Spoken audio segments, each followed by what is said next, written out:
Happy Halloween! I'm kidding, it's November 6th. Yeah, I know, I'm late. But with the current state of affairs, can you blame me? I mean, crap's been flying about 100 miles a minute. I haven't had time to much less breathe, rather than even edit. I don't think I have to mention the obvious, but November is looking like the much more spookier month compared to, well, our nationally sanctioned spooky month of the year. And, it's getting spooky for all the wrong reasons. However, besides that point, I don't feel like it would be fair if I didn't keep my promise of fixing my upload schedule. And, real great progress on that, buddy. What would be better than to do something extra spooky, even if it is a few days late?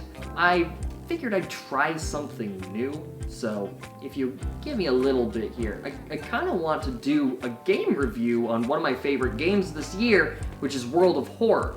Now, I don't do game reviews very often. Actually, I have no track history of ever doing such a thing. The earliest content I have on my channel is like playing some horror games, I think. Yeah, there's that weird one that had the Kermit thumbnail on it. I'm not sure what that was about. But what I'm trying to say is this isn't normally my shtick, and I don't feel like I'm gonna be doing this very often, but hey, this game really impressed me. It was something that was honestly kind of amazing, and it does something stylistically for survival horror that, in both game mechanics and in feel and look, I haven't really experienced playing a survival horror game in a very long time, which is genuine fear. And if you're wondering, yes, no, there will be another Kermit video. Please just be patient. I promise I will make another one. Those godforsaken things. But I've been trying to look for the right book to pull more quotes out of for the Warhammer stuff. I've been reading I Am Slaughter. Some of the quotes in there are pretty good, but it's nothing like Juice the Car level. If I'm gonna do more Kermit, I better step up my game. I can't bring it down here. That's just not fair. Not fair to you, not fair to me, not fair to my throat. Let's just not. But back to the subject at hand. World of Horror is an incredibly impressive 2-bit style roguelike RPG that's in a similar style to the point-and-click games from the 80s, and it makes itself very apparent through its graphics and through its gameplay.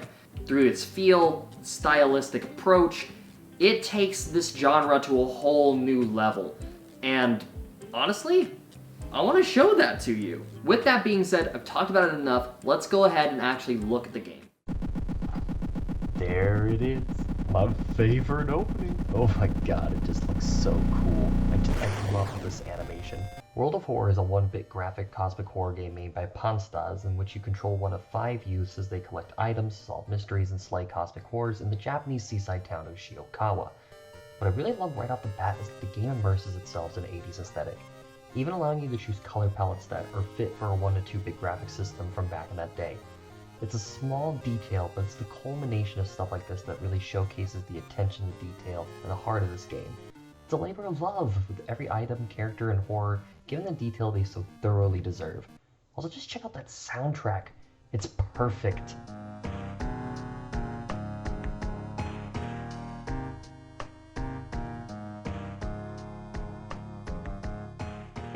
God, I never thought loading music would sound so goddamn good. That being said though, let's look at the gameplay options. We have a tutorial section here that, from my experience, actually puts you in a harder investigation in the game to get you fully established with the systems. If you're really wanting a taste of what it feels like to play at a harder difficulty, then by all means try this, but honestly you won't need to if you're playing like skeptic runs that are very easy. Beyond the tutorial, we have extracurricular, quick play, and custom game, which all have their own quirks as well as up to 5 difficulty settings for the last 2. Just to give you an idea of what I think of this game, we'll play through an extracurricular playthrough, which gives us the character Aiko as well as a few extra things to make our lives easier. Alright, let's get into the game. I don't want to sit here and waste time. This is just too freaking exciting. City of Shiokawa, Japan. Something strange is happening in our town. Robed figures can be seen gathering in the woods at night. People are going missing. Disgusting creatures are terrorizing the seaside. The rapid technological progress of the modern era brings comfort, but also new, unknown threats. Old gods, malicious eldritch beings who ruled the earth eons ago, are awakening as reality starts to crumble. Armed with clues, spells, and your dwindling sanity, you'll investigate mysteries across the city and in realms beyond. Also with a sick-ass drifter. The end of the world is at hand, and you finally arrived. Alexandria 48 BC, the supposed cause of destruction of the Library of Alexandria, a perfect black marble statue has been recently rediscovered and is currently waiting in the museum of our town for its premiere. So I'm being hunted by that guy? That thing? Big ol' Vaporwave Macintosh 420 plus looking motherfucker right there? That guy? Fantastic. Old gods rule. Both you and enemies deal extra damage. That's great for me. That's also absolutely horrible for me. The game revolves around us solving 5 mysteries, each one containing their own storyline and ending with you getting a key. The goal is to get all of the 5 keys before the old gods awaken and open up the lighthouse where their object of power, a catalyst designed to keep them from slumbering, can be destroyed. Our characters start with a host of stats which help us do various things during the mystery. I won't explain everything in too much detail here, but luckily the dev has given us a very helpful and honestly cute tutorial to follow. For now, all you need to know is our goal is Aiko, and she benefits from Dex, which allows her to dodge and attack very quickly. More on that later because it gets really fucking busted. Looks like our home works as a hub where we can rest after investigations. You can take a shower, watch TV, even dress up in the different outfits before each mission. The shower actually works as a buffing station, increasing your health, reason, and XP gain once per rest. Oh, look at her, she looks so happy right now. I'm sure that's nothing a few disgusting cosmic horror abominations won't utterly destroy, but sure, we'll roll with happy for now. It's kinda comfy. I could get used to living somewhere like this. Hey, I wonder what this peephole feature does. No. Bad game. Bad start. Nope, we're not doing this. I'm closing the door and I'm going away. Thank you very much. I mean, we're in Japan. Japan. Why is Tony Todd staring at me from across the hallway like fucking Candyman? This is not okay. So entering this room right here is what gets us to the mysteries we have to solve, and immediately there's stuff here that I absolutely love. The fact that we get an X-Files-esque Pepe Silva approved pinboard that links each mystery into each other adds setting and depth, but also serves to guide the player exactly where their journey will need to go, while shrouding the content with these incredibly fun, alliterative titles. Just look at these. Bizarre Bruit of the Blood-Curdling Botanist, Sorrowful Saga of the Moonlit Sailors. These are just so fun. I think one of my favorites overall, title-wise, is Far Out Fable of a Fear Festival.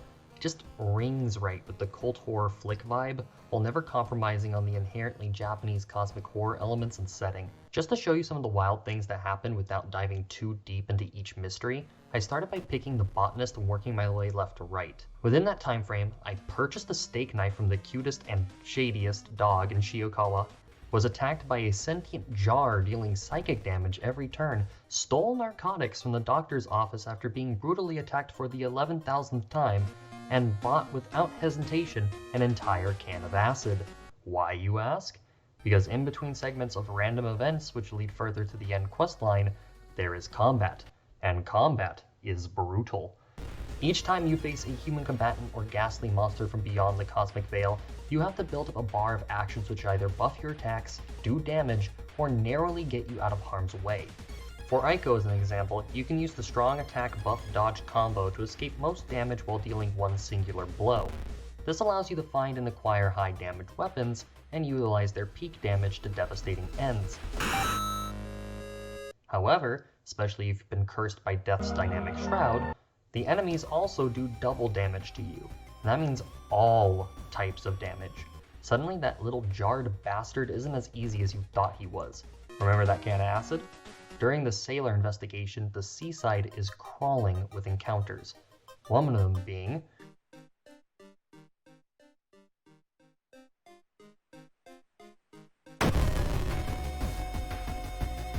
this fucking thing. Oh my Christ on a bike. It's an entire class of students fused together in one macabre body. Miss Frizzle, how could you? Poor Arnold is probably the ass. To free them from this horrific amalgamation, we need an entire can of acid to do substantial damage, weakening it just enough for us to survive the next few rounds of combat. There's tons of monsters like this throughout the game, each with their own unique strategy and fighting style. Doom monsters, for instance, deal no physical harm, but increase the Doom meter in the top of the screen. If this percentage bar ever increases to 100%, you're instantly teleported to a boss fight or outright lose, depending on the old god you're fighting. While probably not a super high threat in the early game, creatures like this pose a complete TPK late game by wasting your time, being super chunky, and forcing you to make the harsh choice between XP or a flat increase in Doom percentage. There's also Ribcage Lady, who for all intents and purposes does real-life psychic damage by being the worst thing I've ever seen. She's got bones! Bones! 1, 2, 3, 4, 5, 6 bones in her face! What this highlights, though, is that the students you play as throughout the game are just that, students. Despite terrible curses, strange items, and the pull of the cosmic gods drudging out new and more horrifying elements of their being, the characters you play as are human, fragile, and yet also incredibly resilient. The wide margins of player autonomy and risk within the game zero in the feeling of being a random person who is the wrong place at the right time, making a difference by sacrificing life and limb against forces that are just incomprehensible. After acquiring the best companion in the game, don't at me, and surviving the arrival of a new terrifying celestial being, we finally encounter the lighthouse. We survive the tribulations of each floor, barely, and destroy the artifact of power, forcing even a cosmic god to bow to our feet.